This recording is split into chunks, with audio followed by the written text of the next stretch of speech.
Okay, everyone. Today we're going to talk about something that makes a lot of us uncomfortable. It's a little bit dirty, and it's not sex. It's money. And while the conversation around this has been of late about being sensitive and maybe even delicate and soft, we're going to get kind of nasty with it. And still no judgment, but we're just going to give hard opinions and maybe a hard truth here and there.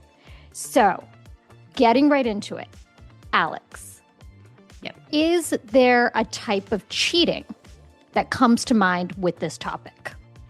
For sure. And it'd be financial infidelity. And I don't mean spending money on strippers or, whatever. It's hiding debt or spending. So I guess it could be spending money on strippers. I guess it could be.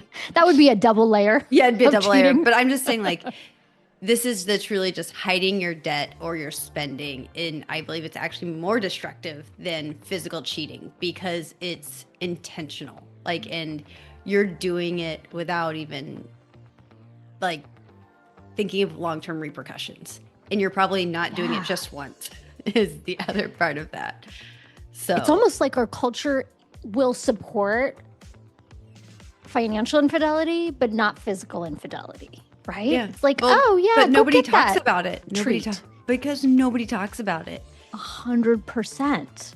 And it's kind of crazy to me because, here, we bought a house earlier this year. So if there was any financial infidelity, it would have been It would out have on the uncovered table itself. for everybody. But Yeah. there's no use in hiding it because it's going to hurt your relationship long term. If, let's say, you are each renting and then you're going to go buy together or you're going to rent an apartment together and your credit score's in the tube.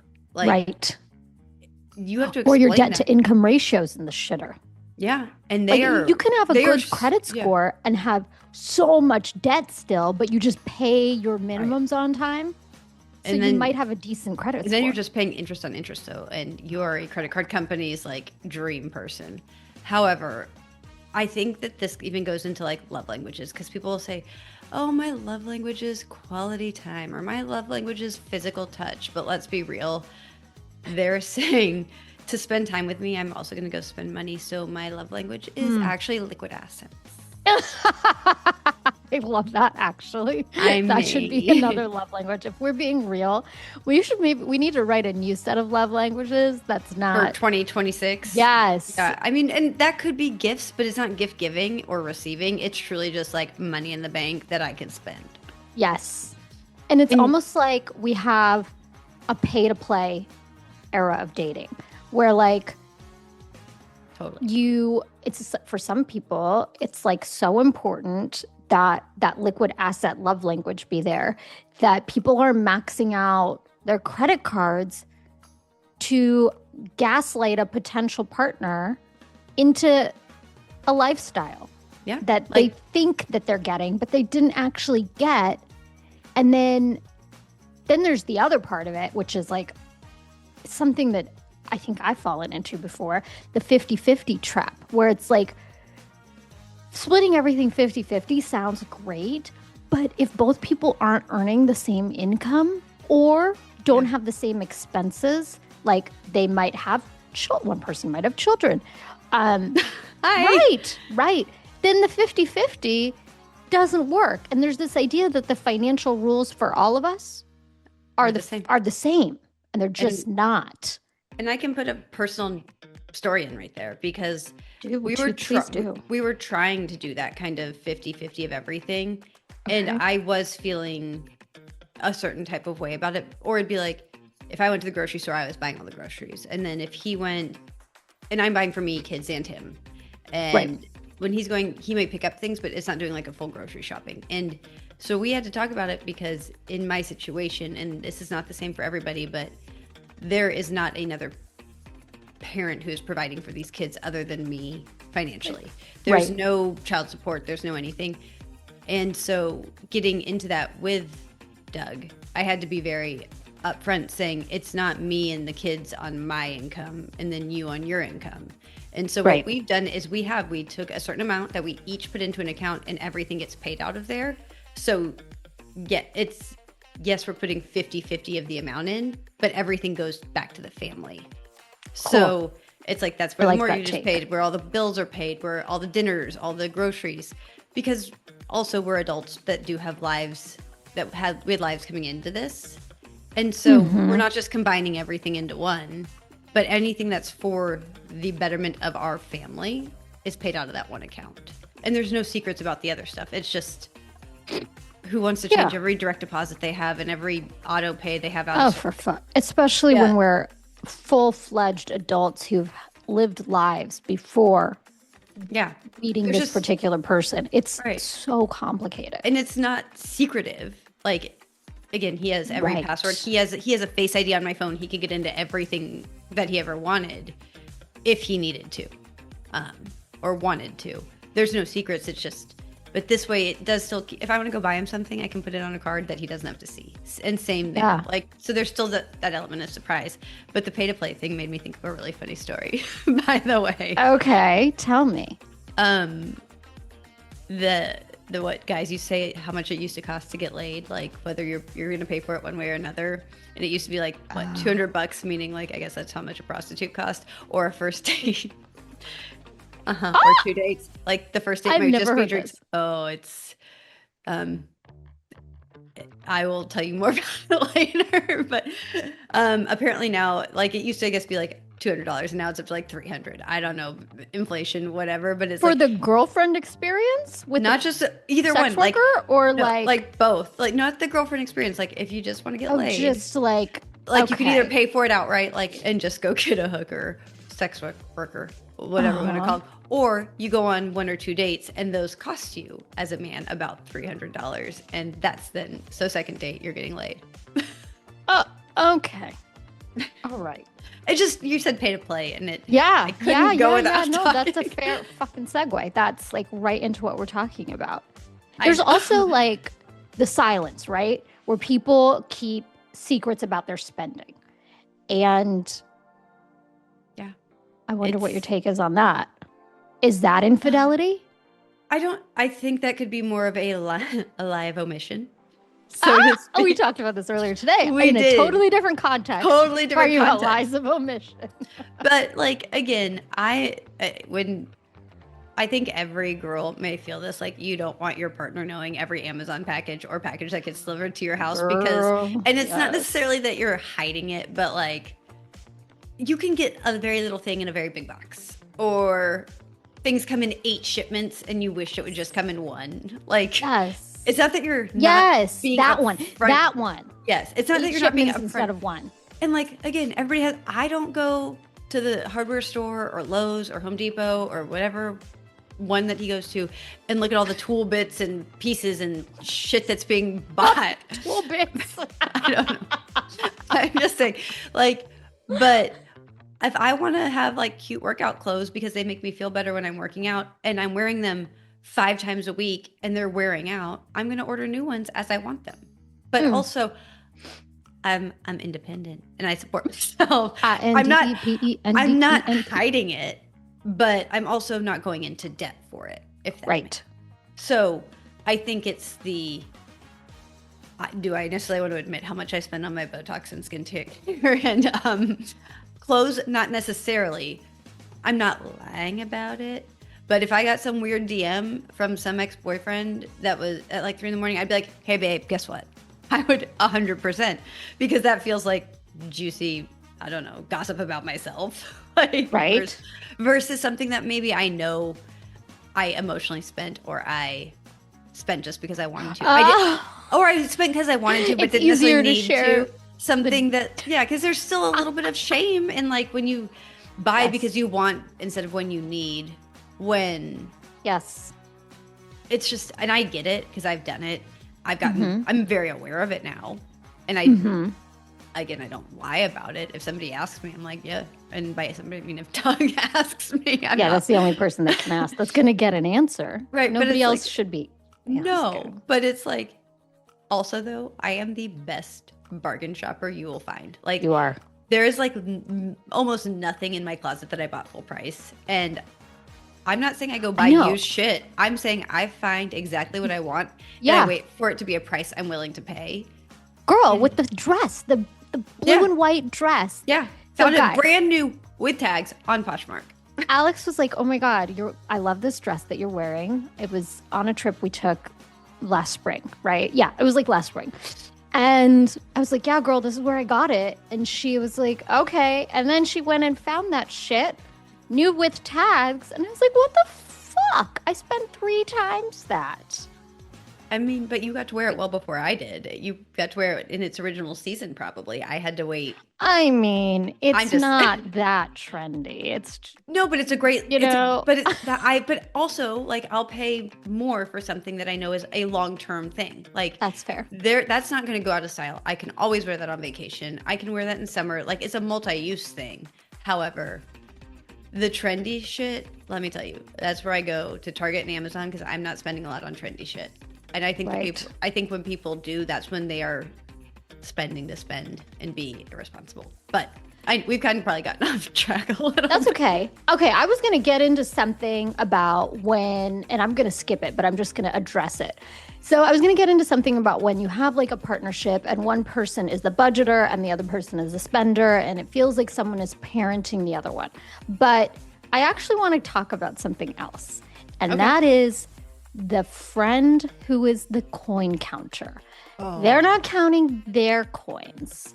They're counting the coins in your bank account, in his bank account, in her purse, clocking what clothes somebody is wearing, not because they're like, oh my gosh, that outfit's so cute. It's, oh my gosh, I need to know where she got that because I need to ascertain whether or not she meets whatever budget criteria I have already set out in my mental spreadsheet for how much money she's supposed to have. And like, we've talked about this. This is more of a soapbox rant than it really is like us providing any sort of like usable information to those of us who were so grateful for you to listen to our nonsense. But like, fuck that friend. I agree. hate that person. Yeah, because that person isn't a friend anymore.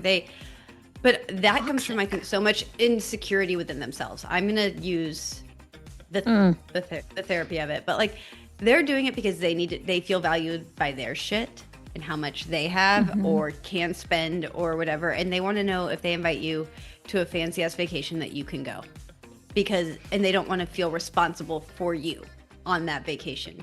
However, However, here's That's my a nice thing on spin this. on that.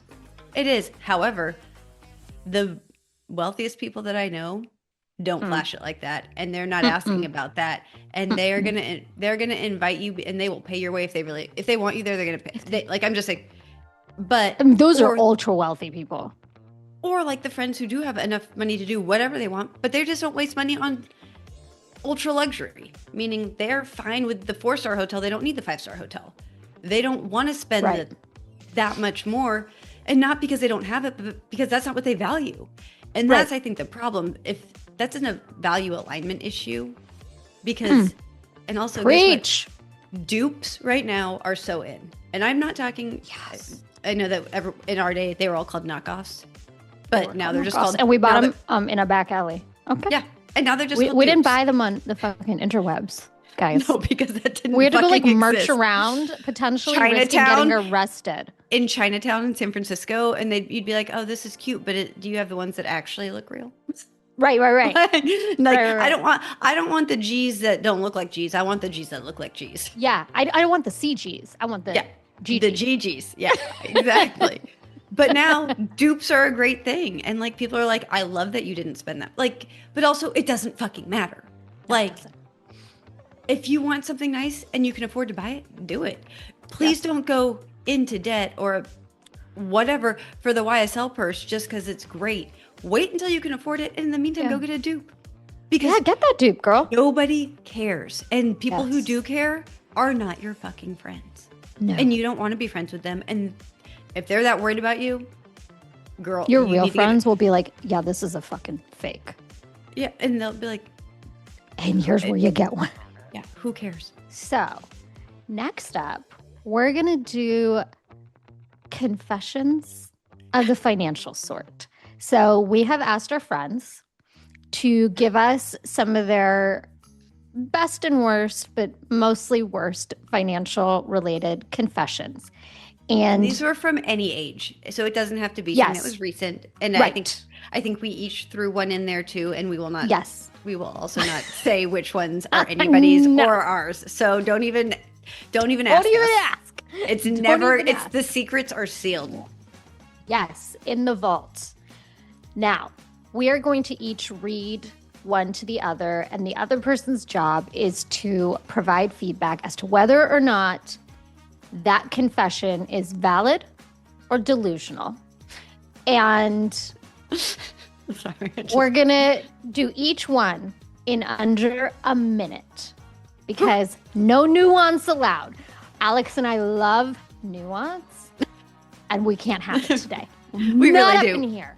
We Not up in here. we really love the but if. Yeah, but if it depends. Okay. I do not like the black So- and white when it comes to having to judge I know you. people. I know for a girl who loves the black and white lines in life, this This shit is really not- drives you nuts. Because I want the caveat I for the love doing it to you. I love the caveat for like the one-offs, but this isn't about the one-offs. This is just what happened. This is just what happened. Okay. Confession number 1, the vibe tax. I've started soft blocking my friends who make less than me because I'm tired of paying for their vibes. I want to go to the $20 per cocktail rooftop, not the dive bar with the sticky floors. And if I have to Venmo request you for a $12 appetizer one more fucking time, our friendship is over. I'm not a charity.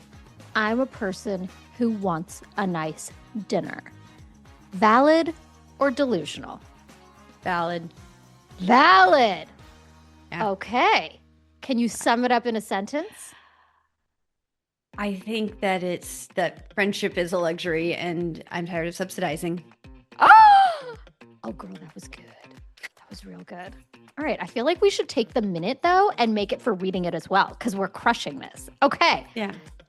I'm going to hurry up and get this through. And then when you're ready to read. All right. All right. Are you ready? Bob, I'm ready.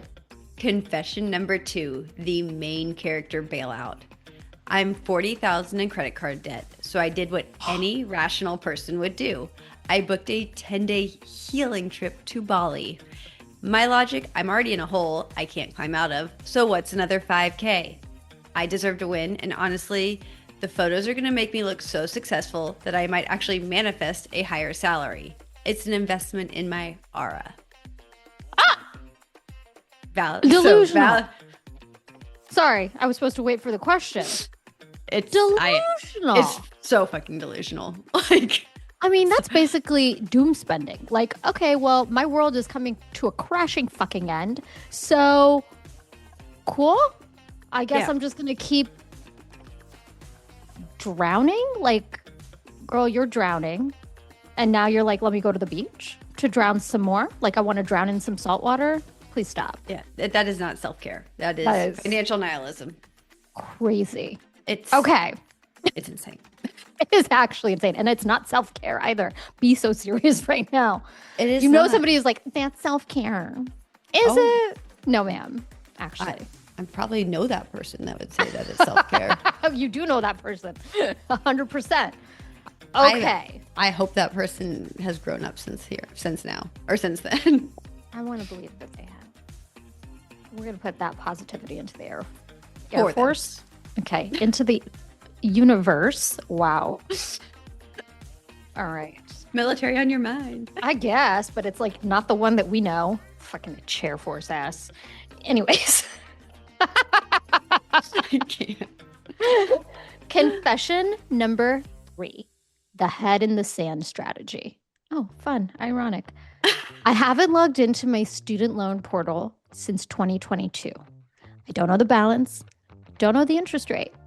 And at this point, I don't want to know. I'm basically waiting for a national crisis, a government miracle, or a rich relative to die. If I don't see the number, it doesn't exist. So my financial plan is disassociation. Valid or delusional? fucking so delusional. Right? I've been guilty of this. But like, so have I. Head in the sand is sometimes the move. I mean, look, it's survival. I get that. That is saying like I have to not look to survive because I'm going to have a mental breakdown. However, you can't do it for year after year after year. You can do it for short periods of time. Yes. So, yes. I mean, it just doesn't work. Like your net worth cannot be under review by your own ego. Dropping bangers. The reality is already there, by the way. Yeah, it doesn't change it that you're ignoring it, girl. It's not like the pre-child development when you close your eyes it goes away. Right. No, it's still fucking there. Just like sub 5 years old. I think it's like sub 3. Like, oh my God, that's even worse. Pre-toddler. I know. I mean, what do you think? I agree with you. Okay. No notes. So this is confession number 4, the social subsidy. I deliberately invite my rich friend to dinner. Friend. Specifically so I don't have to worry about the bill. I know she'll do that. Let me just get this move to show off. And I basically turned her ego into my personal food stamps. Valid or delusional? Delusional. Delusional. The reason I say this is because I think this person's projecting their own insecurity on their rich friend's generosity, is like somehow that's about the rich friend's ego. Maybe the rich friend is just like, damn, girl, you are having a hard time for the last 3 years. Yeah. And I'm just going to be nice and pay for a dinner here and there. That's fucked up. I don't like users, and that's giving user. 100%, especially if they're not a real friend. Like, if they're not... Also, the real friends, in my opinion, know what's going on. And if they're like, look, I know you're going through a hard time. I asked you to this dinner. I wanted you to come with me. I've got this. But you don't... Yes. That friend, like, wouldn't... I mean... Here's the thing. I'm not that type of person. I could never do that. Me neither. However, maybe there's a level of... this is where the nuance comes. Like, maybe there's a level of desperation. Maybe they don't have the money. I don't know. But... I don't know. I feel like if you're... pushing back on what I actually just said 2 seconds ago, I think if there is a friend who is not asking, who's not saying, hey, I'm in need, but another friend is like, hey, I know I make a lot more and we're doing this thing. I'm just going to cover it for her. And it's going to just be like, oh, I covered it. Like, not like I'm saying I'm covering it. It's just a thing that happened in passing. It's the and girl, don't worry about it. Right. But it's different than the friend asking, hey, yes, will you take me to this? Assume that you're going to cover it. Yeah. That's the delusional part. The friend who wants to cover for the friend is valid. Well, yeah. Okay. Now, this next one is one we have talked about in the past. Girl math industrial complex. Confession number 5. I returned a $400 dress, got the refund, then spent $400 on skincare. In my head, that skincare was free because the money was already gone. Currently, $12K in credit card debt, but my skin has never looked glassier. Valid or delusional? I'm going with valid. That's the girl math, though. Look, that $12,000 hasn't changed. You were in $12,000 before you went in there. You were in $12,000 for the debt when you left. There was no...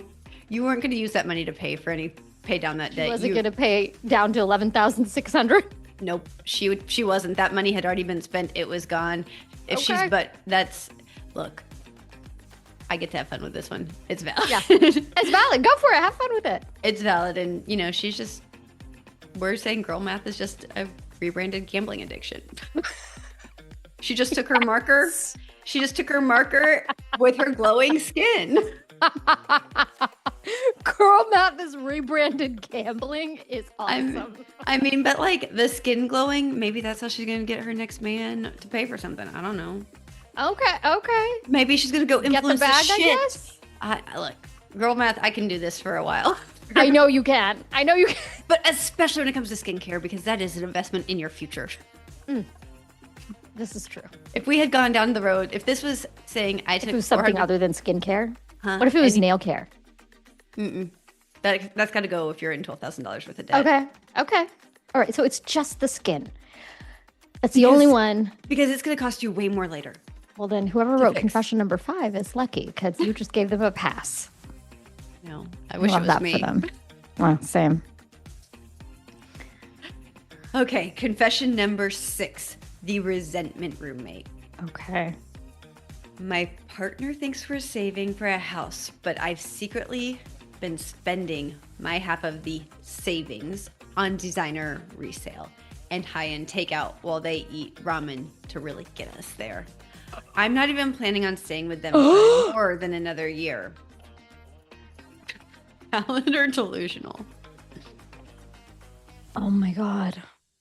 Okay, well, I guess I'm going to say something fucked up. Valid. Because you're not planning to stay. Yeah. So I guess as long as you don't buy the house. It's your half of the money. So yeah, as long as you don't buy the house, valid. If you do buy the house, fucked up because they made all the sacrifice for the house. But you also don't have any money to give to the house. Yeah. And I mean, like, maybe in a way you're funding an exit strategy, but I don't see how you are since you're not saving. Are you funding the next relationship via cute outfits? Like we're thinking we're going to get, I don't know. Okay, I'm still going with valid since they're not staying. Valid since they're not staying. However, if this person ended up staying, fucked up as shit, and villain I hope origin ramen boy story. finds out. Yeah. Or ramen girl, ramen them, they, Villain whatever. Origin story 101. Yes. Starting off the relationship on a fucking lie. Wow. That is a true house built on a deck of cards. Yes. That's very unstable. Very. Okay. Confession number 7. The professional broke aesthetic. I post eat the rich memes and complain about the economy daily on my socials. Helps me fit in with my creative friends. But I actually have an inheritance that's sitting in a high yield savings account that I don't want to tell my creative friends about because I don't want to lose my relatability or my struggle points. Valid or delusional? Valid. Okay. I mean, look, if you built a brand on it, fine. You inherited the money. It wasn't like you made the money and then you did this. Like you inherited it. Like that wasn't a choice you made, right? Like it's now. I hope that you're not taking any free handouts, and I hope you're not, preaching I'm poor. Like you can preach eat the rich without preaching I'm poor or I'm in need. That's true. So if it's not that big of an inheritance, how rich are you? Yeah, right? but I mean, we don't.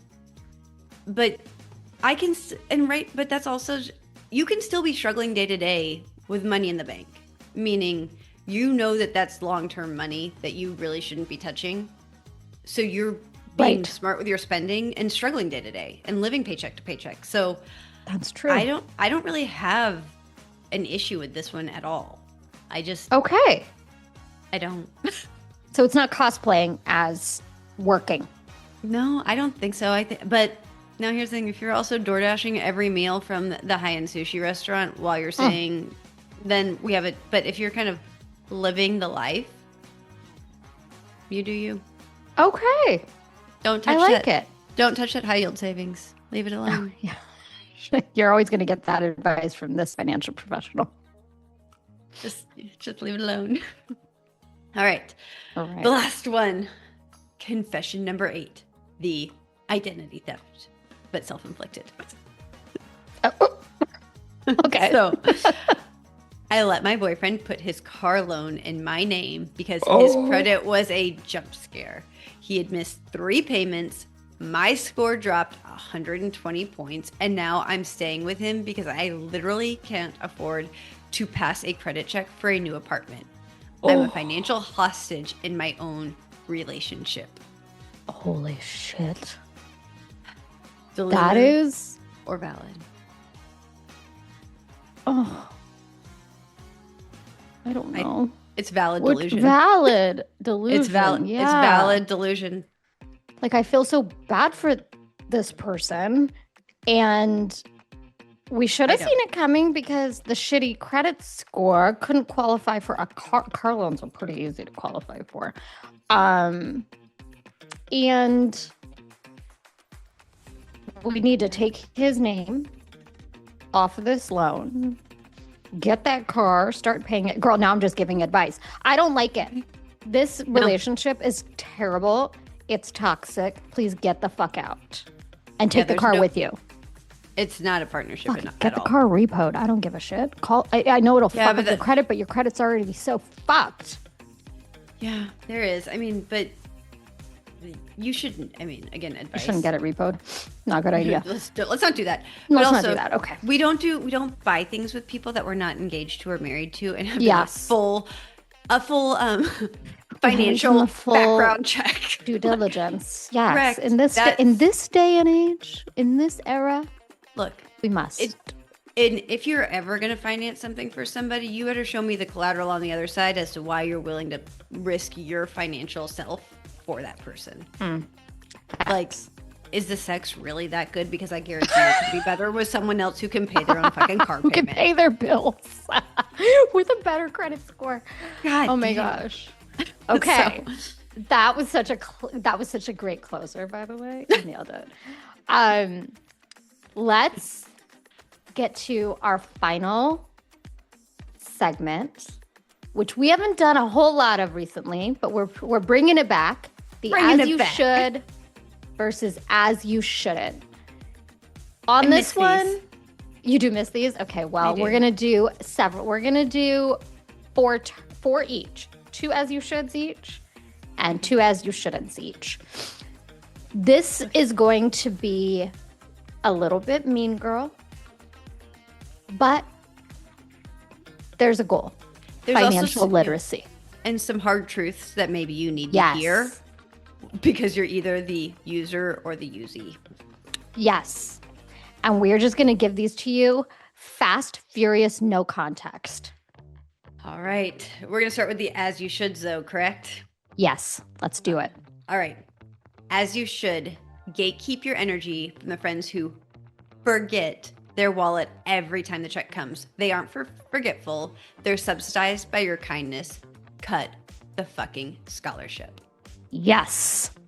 As you should, hard launch your brokenness. Being like, I literally have $12 until Friday. It's a power move. It's the quiet luxury of being honest. Hell yeah. As you should, interrogate your partner's credit score before you catch feelings. A good soul doesn't pay the mortgage. It doesn't pay the car payments. It doesn't pay the bills. If their debt to income ratio is a jump scare, get the fuck out. And as you should, for the love of everything, stop manifesting and start excelling. If you don't know how to excel, start budgeting. That's what we mean. The universe is not a bank. Your vision board, if you've got one, put in a line item for the emergency fund. Please, please, please. Maybe make it your entire vision board.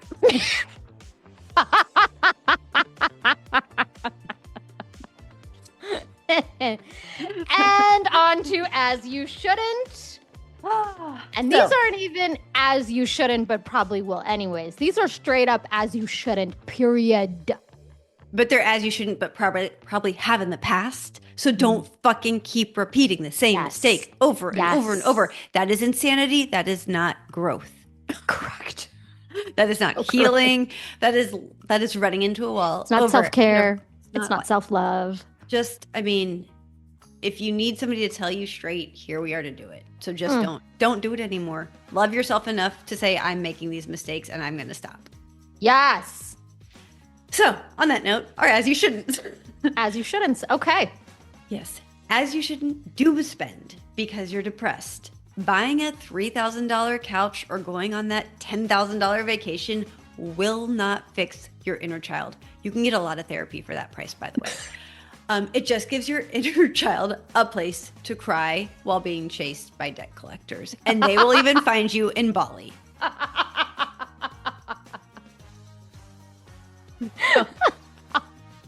Go get the therapy. Go get the fucking therapy. Okay. As you shouldn't participate in group chat economics. Just because the girls' trip is only $800 doesn't mean you have to go.